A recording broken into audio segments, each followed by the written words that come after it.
Um, I had talked about generic brand pharmaceuticals in a previous video, and obviously everyone knows what they are. They're typically cheaper alternatives to pharmaceutical or medicinal products. I was taught to say even things like, well, uh, they all come from the same factory. Uh, I'd seen Gary Cairns, co-founder of Capital Chemists, say they all come that they all come from the same factory. Now, that's only true technically in the event of what's known more specifically as a cross-licensed generic. If you imagine like a pie graph with the market, cuts in the pie graph for to show you markets, and you were to imagine a dichotomy of a generic versus premium brand market, then what some companies have done is they've gone, well, we're losing market share for distribution because of the existence of these generic brands. So what if we make a generic to our own product? So that in that event, that is truly a case of the same batch of pills coming off the conveyor belt and one sheet of tablets going into the packet that's more colorful and more expensive, and is known as the premium brand, and then another sheet of going into the cheaper looking box that's the generic brand. And you'll know they're exactly the same by visually cross-examining, comparing well, you can contact the distributor, read and investigate the distributor's details, but also the tablet scoring will have, because from a production standpoint, it's more work and effort if they were to make the same substance but score the tablets differently for the generic to their own product. So then the Therapeutics Goods Administration has to approve that test and do what are called bioequivalency tests, which is to test that the generic product is bioequivalent, which they're gonna know. I mean, I would imagine that those tests would be less rigorous if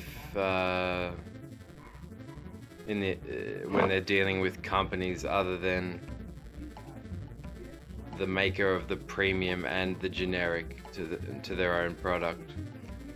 That was so that the premium brand companies could get a share of the generic market.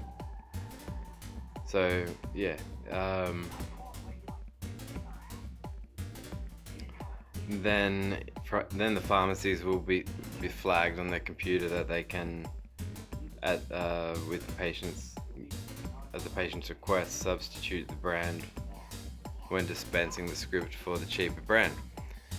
But if it's an altogether different company, so GlaxoSmithKline make Panadol, if Black and Gold make just the same 500 milligram paracetamol tablets, then if they were prescription items, I think the TGA would then have to do these bioequivalency tests before saying, yeah, this is the same substance, the same with the same rate of absorption and the same pharmacokinetics and all of that. So it was Gary Cairns who I directly watched say things like, "Oh, they're all from the same factory," and that's a lie. So yeah, I don't really believe in that. I don't believe in lying to the sick, and I certainly don't believe in lying to the sick while at the same time um, getting the patient to have to work to make the cognitive effort to remember an assortment of names. Like it, actually many patients prefer not to have any brand substitution take place. I would argue that it's better to learn a medicine by the active ingredient's chemical name rather than a brand name. But patients, perhaps even the majority of patients, learn their prescriptions by the trade name. So what you risk,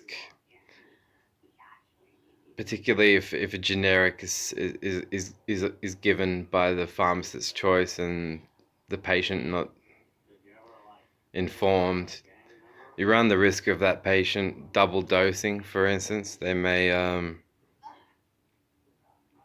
know the name of they may think in terms of brand names, and then double dose, take the same medicine twice. So lying and saying they all come from the same factory, love, and it's very important to us to try and promote these cheaper brands to you. Um, Semblant of something of a hustle of the elderly, because yeah, if they've learnt to think in terms of brand names, many will say that for sake of minimizing their own confusion, they really don't want to have to deal with the job of uh, remembering and memorizing generic brand names.